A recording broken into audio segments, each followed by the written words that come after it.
Strictly Business. More Stories of the 4 Million by O. Henry. Story 1. Strictly Business. I suppose you know all about the stage and stage people. You've been touched with and by actors, and you read the newspaper criticisms and the jokes in the weeklies about the Rialto and the chorus girls and the long-haired tragedians. And I suppose that a condensed list of your ideas about the mysterious stage land would boil down to something like this.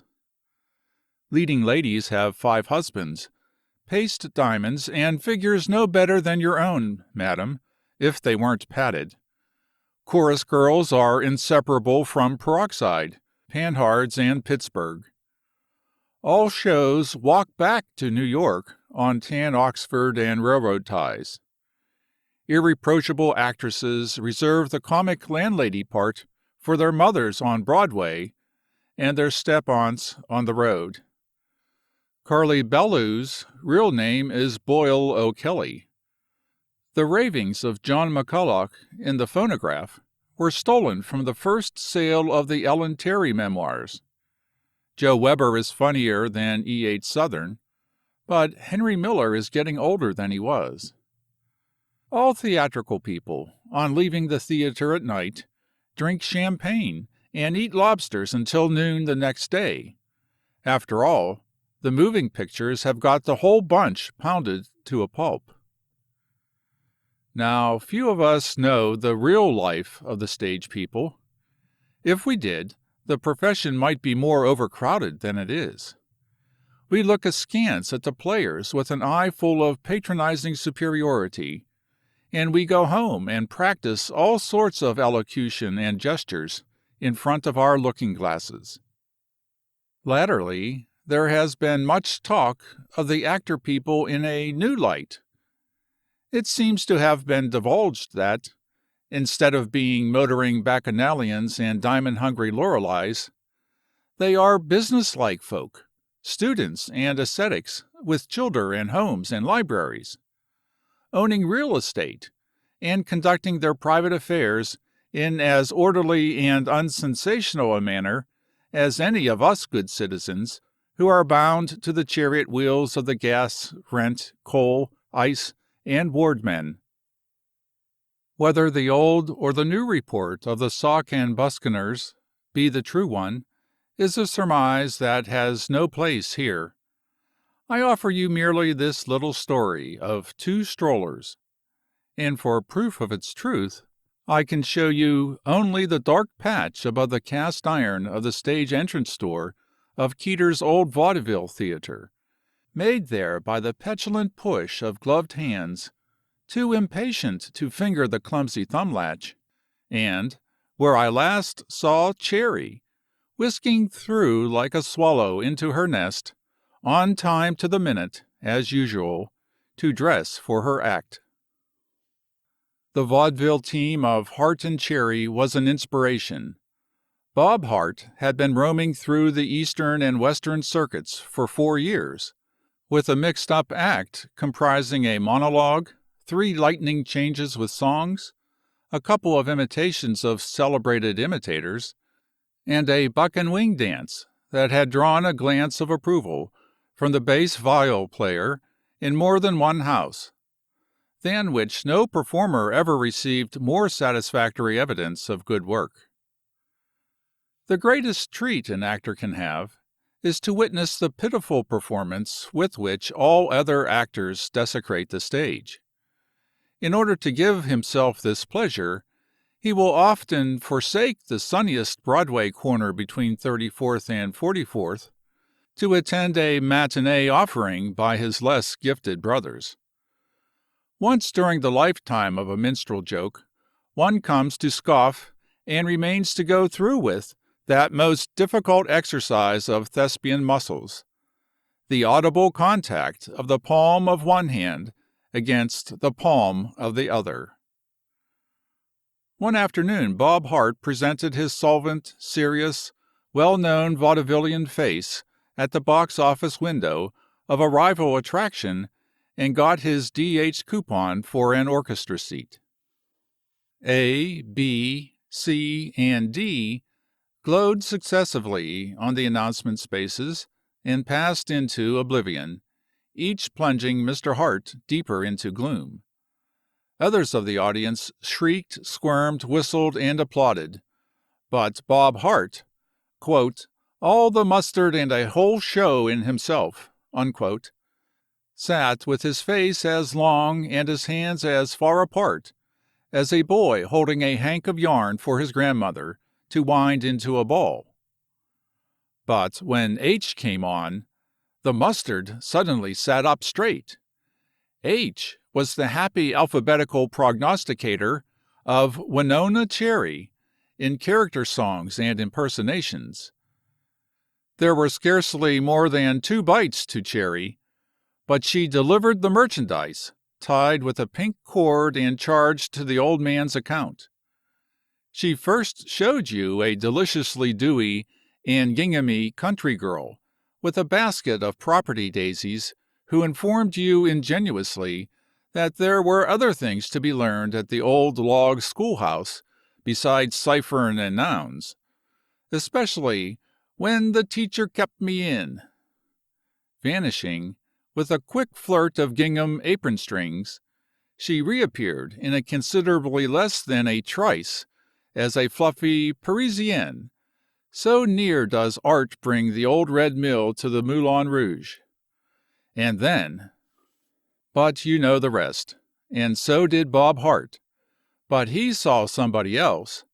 He thought he saw that Cherry was the only professional on the short order stage that he had seen who seemed exactly to fit the part of Helen Grimes in the sketch he had written and kept tucked away in the tray of his trunk.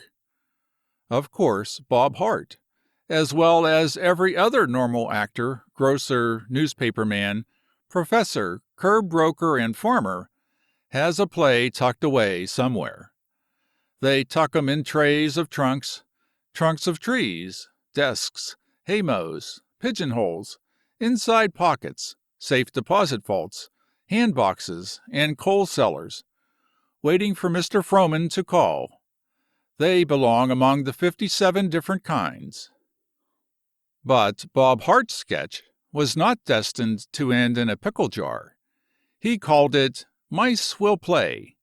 He had kept it quiet and hidden away ever since he wrote it, waiting to find a partner who fitted his conceptions of Helen Grimes. And here was Helen herself, with all the innocent abandon, the youth, the sprightliness, and the flawless stage art that his critical taste demanded. After the act was over, Hart found the manager in the box office and got Cherry's address. At 5 the next afternoon, he called at the musty old house in the West Forties and sent up his professional card. By daylight, in a secular shirtwaist and plain voile skirt, with her hair curbed and her sister of charity eyes, Winona Cherry might have been playing the part of Prudence Wise, the deacon's daughter, in the great, unwritten, New England drama not yet entitled anything. "I know your act, Mr. Hart," she said after she looked over his card carefully. "What did you wish to see me about?" "I saw you work last night," said Hart. "I've written a sketch that I've been saving up. It's for 2, and I think you can do the other part. I thought I'd see you about it." "Come in the parlor," said Miss Cherry. "I've been wishing for something of the sort. I think I'd like to act instead of doing turns." Bob Hart drew his cherished Mice Will Play from his pocket and read it to her. "Read it again, please," said Miss Cherry. And then she pointed out to him clearly how it could be improved by introducing a messenger instead of a telephone call, and cutting the dialogue just before the climax while they were struggling with the pistol, and by completely changing the lines and business of Helen Grimes at the point where her jealousy overcomes her. Hart yielded to all her strictures without argument. She had at once put her finger on the sketch's weaker points. That was her woman's intuition that he had lacked. At the end of their talk, Hart was willing to stake the judgment, experience, and savings of his 4 years of vaudeville that Mice Will Play would blossom into a perennial flower in the garden of the circuits. Miss Cherry was slower to decide. After many puckerings of her smooth, young brow and tappings on her small white teeth with the end of a lead pencil, she gave out her dictum. "Mr. Hart," she said, "I believe your sketch is going to win out. That Grimes part fits me like a shrinkable flannel after its first trip to a handless hand laundry. I can make it stand out like the colonel of the 44th Regiment at a little Mother's Bazaar. And I've seen you work. I know what you can do with the other part. But business is business. How much do you get a week for the stunt you do now?" "200," answered Hart. "I get 100 for mine," said Cherry. "That's about the natural discount for a woman. But I live on it, and put a few simoleons every week under the loose brick in the old kitchen hearth. The stage is all right. I love it, but there's something else I love better. That's a little country home, some day, with Plymouth Rock chickens and 6 ducks wandering around the yard. Now, let me tell you, Mr. Hart, I am strictly business. If you want me to play the opposite part in your sketch, I'll do it, and I believe we can make it go. And there's something else I want to say. There's no nonsense in my makeup. I'm on the level, and I'm on the stage for what it pays me, just as other girls work in stores and offices. I'm going to save my money, to keep me when I'm past doing my stunts. No old ladies' home or retreat for impudent actresses for me. If you want to make this a business partnership, Mr. Hart, with all nonsense cut out of it, I'm in on it. I know something about vaudeville teams in general, but this would have to be one in particular. I want you to know that I'm on the stage for what I can cart away from it every payday in a little manila envelope with nicotine stains on it, where the cashier has licked the flap. It's kind of a hobby of mine to want to cravenette myself for plenty of rainy days in the future. I want you to know just how I am. I don't know what an all-night restaurant looks like. I drink only weak tea. I've never spoke to a man at a stage entrance in my life, and I've got money in 5 savings banks." "Miss Cherry," said Bob Hart in his smooth, serious tones, "you're in on your own terms. I've got strictly business pasted in my hat and stenciled on my makeup box. When I dream of nights I always see a 5-room bungalow on the north shore of Long Island, with a Jap cooking clam broth and duckling in the kitchen, and me with the title deeds to the place in my pongee coat pocket, swinging in a hammock on the side porch, reading Stanley's Explorations into Africa, and nobody else around. You never was interested in Africa, was you, Miss Cherry?" "Not any," said Cherry. "What I'm going to do with my money is to bank it. You can get 4% on deposits. Even at the salary I've been earning, I've figured out that in 10 years I'd have an income of about $50 a month just from the interest alone. Well, I might invest some of the principal in a little business, say trimming hats or a beauty parlor, and make more." "Well," said Hart, "you've got the proper idea, all right, anyhow. There are mighty few actors that amount to anything at all, who couldn't fix themselves for the wet days to come if they'd saved their money instead of blowing it. I'm glad you've got the correct business idea of it, Miss Cherry. I think the same way, and I believe this sketch will more than double what both of us earn now when we get it shaped up." The subsequent history of Mice Will Play is the history of all successful writings for the stage. Hart and Cherry cut it, pieced it, remodeled it, performed surgical operations on the dialogue and business, changed the lines, restored them, added more, cut 'em out, renamed it, gave it back the old name, rewrote it, substituted a dagger for the pistol, restored the pistol, put the sketch through all the known processes of condensation and improvement. They rehearsed it by the old-fashioned boarding-house clock in the rarely used parlor until its warning click at 5 minutes to the hour would occur every time exactly half a second before the click of the unloaded revolver that Helen Grimes used in rehearsing the thrilling climax of the sketch. Yes, that was a thriller and a piece of excellent work. In the act, a real .32 caliber revolver was used, loaded with a real cartridge.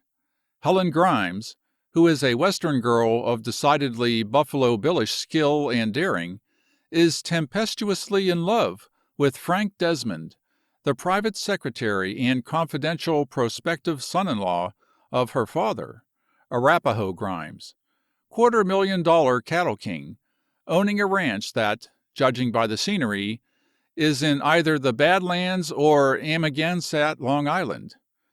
Desmond, in private life Mr. Bob Hart, wears puttees and Meadowbrook Hunt riding trousers, and gives his address as New York, leaving you to wonder why he comes to the Badlands, or Amagansett, as the case may be, and at the same time to conjecture mildly why a cattleman should want puttees about his ranch with a secretary in 'em. Well, anyhow, you know as well as I do that we all like that kind of play, whether we admit it or not. Something along in between Bluebeard Jr. and Cymbeline, played in the Russian. There were only 2 parts and a half in Mice Will Play. Hart and Cherry were the two, of course, and the half was a minor part always played by a stagehand, who merely came in once in a tuxedo coat and a panic to announce that the house was surrounded by Indians, and to turn down the gas fire in the grate by the manager's orders.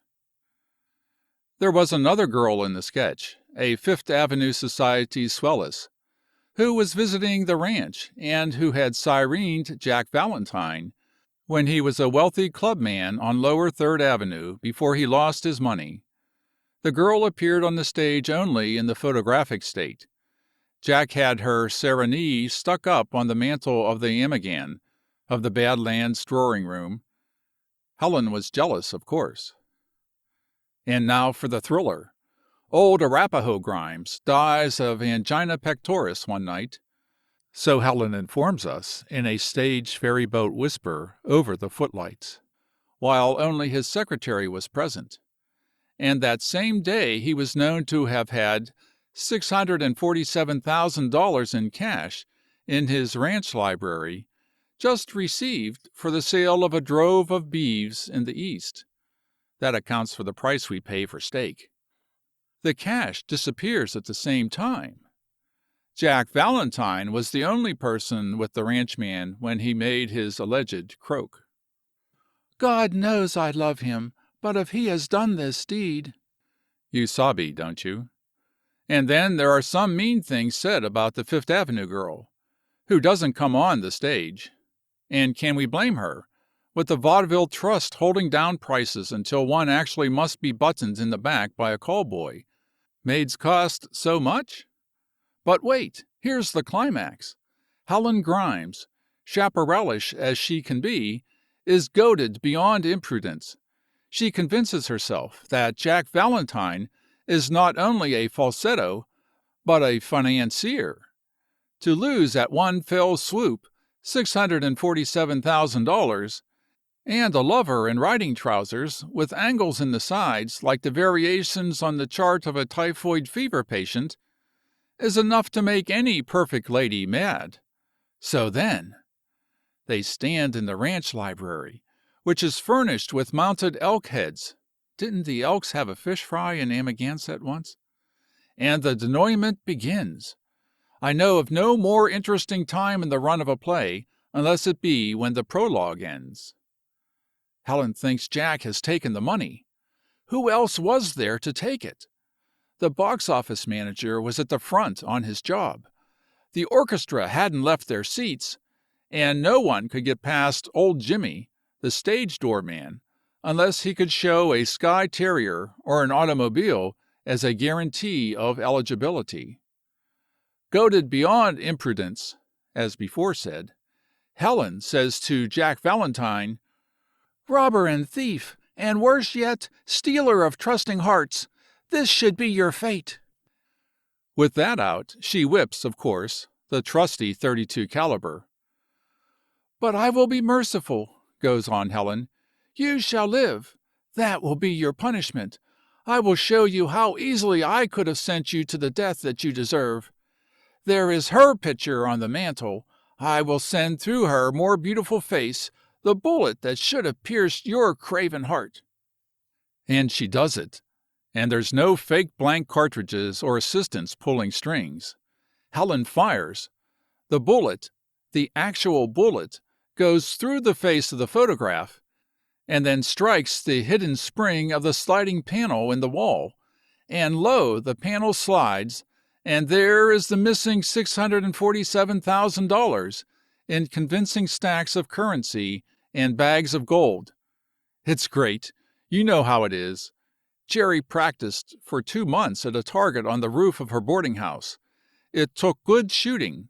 In the sketch, she had to hit a brass disc only 3 inches in diameter, covered by wallpaper in the panel. And she had to stand in exactly the same spot every night. And the photo had to be in exactly the same spot. And she had to shoot steady and true every time. Of course, old Arapaho had tucked the funds away there in the secret place. And of course, Jack hadn't taken anything except his salary, which really might have come under the head of obtaining money under, but that is neither here nor there. And of course, the New York girl was really engaged to a concrete house contractor in the Bronx, and necessarily, Jack and Helen ended in a half Nelson. And there you are. After Hart and Cherry had gotten Mice Will Play flawless, they had a tryout at a vaudeville house that accommodates. The sketch was a house wrecker. It was one of those rare strokes of talent that inundates a theater from the roof down. The gallery wept, and the orchestra seats, being dressed for it, swam in tears. After the show, the booking agents signed blank checks and pressed fountain pens upon Hart and Cherry. $500 a week was what it panned out. That night at 11:30, Bob Hart took off his hat and bade Cherry good night at her boarding-house door. "Mr. Hart," she said thoughtfully, "come inside just a few minutes. We've got our chance now to make good and make money. What we want to do is to cut expenses every cent we can, and save all we can." "Right," said Bob. "It's business with me. You've got your scheme for banking yours, and I dream every night of that bungalow with the Jap cook and nobody around to raise trouble. Anything to enlarge the net receipts will engage my attention." "Come inside just a few minutes," repeated Cherry, deeply thoughtful. "I've got a proposition to make to you that will reduce our expenses a lot, and help you work out your own future and help me work out mine. And all on business principles." Mice Will Play had a tremendously successful run in New York for 10 weeks. Rather neat for a vaudeville sketch. And then it started on the circuits. Without following it, it may be said that it was a solid drawing card for 2 years, without a sign of abated popularity. Sam Packard, manager of one of Keeter's New York houses, said of Hart and Cherry, "As square and high-toned a little team as ever came over the circuit. It's a pleasure to read their names on the booking list. Quiet, hard workers. No Johnny and Mabel nonsense. On the job to the minute. Straight home after their act. And each of 'em as gentlemanlike as a lady. I don't expect to handle any attractions that give me less trouble or more respect for the profession." And now, after so much cracking of a nutshell, here is the kernel of the story. At the end of its second season, Mice Will Play came back to New York for another run at the roof gardens and summer theaters. There was never any trouble in booking it at the top-notch price. Bob Hart had his bungalow nearly paid for, and Cherry had so many savings deposit bank books that she had begun to buy sectional bookcases on the installment plan to hold them. I tell you these things to assure you, even if you can't believe it, that many, very many of the stage people are workers with abiding ambitions, just the same as the man who wants to be president, or the grocery clerk who wants a home in Flatbush, or a lady who is anxious to flop out of the count pan into the Prince fire. And I hope I may be allowed to say, without chipping into the contribution basket, that they often move in a mysterious way their wonders to perform. But listen. At the first performance of Mice Will Play in New York at the Westphalia, no hams alluded to, theater, Winona Cherry was nervous. When she fired at the photograph of the Eastern beauty on the mantel, the bullet, instead of penetrating the photo and then striking the disc, went into the lower left side of Bob Hart's neck. Not expecting to get it there, Hart collapsed neatly, while Cherry fainted in a most artistic manner. The audience, surmising that they viewed a comedy instead of a tragedy in which the principals were married or reconciled, applauded with great enjoyment. The cool head who always graces such occasions rang the curtain down, and two platoons of scene-shifters respectively, and more or less respectfully, removed Hart and Cherry from the stage. The next turn went on, and all went as merry as an alimony bell. The stagehands found a young doctor at the stage entrance, who was waiting for a patient with a decoction of American Beauty roses. The doctor examined Hart carefully, and laughed heartily. "No headlines for you, old sport," was his diagnosis. "If it had been 2 inches to the left, it would have undermined the carotid artery as far as the Red Front Drug Store in Flatbush and back again. As it is, you just get the property man to bind it up with a flounce torn from any one of the girls' Valenciennes, and go home and get it dressed by the parlor floor practitioner on your block, and you'll be all right. Excuse me, I've got a serious case outside to look after." After that, Bob Hart looked up and felt better. And then to where he lay came Vincente, the tramp juggler, great in his line. Vincente, a solemn man from Brattleboro, Vermont, named Sam Griggs at home, sent toys and maple sugar home to two small daughters from every town he played. Vincente had moved on the same circuits with Hart and Cherry, and was their peripatetic friend. "Bob," said Vincente in his serious way, "I'm glad it's no worse. The little lady is wild about you." "Who?" asked Hart. "Cherry," said the juggler. "We didn't know how bad you were hurt, and we kept her away. It's taking the manager and 3 girls to hold her." "It was an accident, of course," said Hart. "Cherry's all right. She wasn't feeling in good trim, or she couldn't have done it. There's no hard feelings. She's strictly business. The doctor says I'll be on the job again in 3 days. Don't let her worry." "Man," said Sam Griggs severely, puckering his old smooth-lined face, "are you a chess automaton or a human pincushion? Cherry's crying her heart out for you, calling Bob, Bob, every second, with them holding her hands and keeping her from coming to you." "What's the matter with her?" asked Hart, with wide-open eyes. "The sketch'll go on again in 3 days. I'm not hurt bad, the doctor says. She won't lose out half a week's salary. I know it was an accident. What's the matter with her?" "You seem to be blind, or a sort of a fool," said Vincente. "The girl loves you, and is almost mad about your hurt. What's the matter with you? Is she nothing to you? I wish you could hear her call you." "Loves me?" asked Bob Hart, rising from the stack of scenery on which he lay.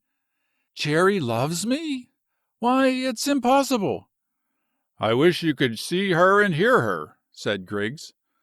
"But, man," said Bob Hart, sitting up, "it's impossible. It's impossible, I tell you. I never dreamed of such a thing." "No human being," said the tramp juggler, "could mistake it. She's wild for love of you. How have you been so blind?" "But, my God," said Bob Hart, rising to his feet, "it's too late. It's too late, I tell you, Sam. It's too late. It can't be. You must be wrong. It's impossible. There's some mistake." "She's crying for you," said the tramp juggler. "For love of you she's fighting three, and calling your name so loud they don't dare to raise the curtain. Wake up, man." "For love of me?" said Bob Hart with staring eyes. "Don't I tell you it's too late? It's too late, man. Why, Jerry and I have been married 2 years." End of Story 1. Strictly Business.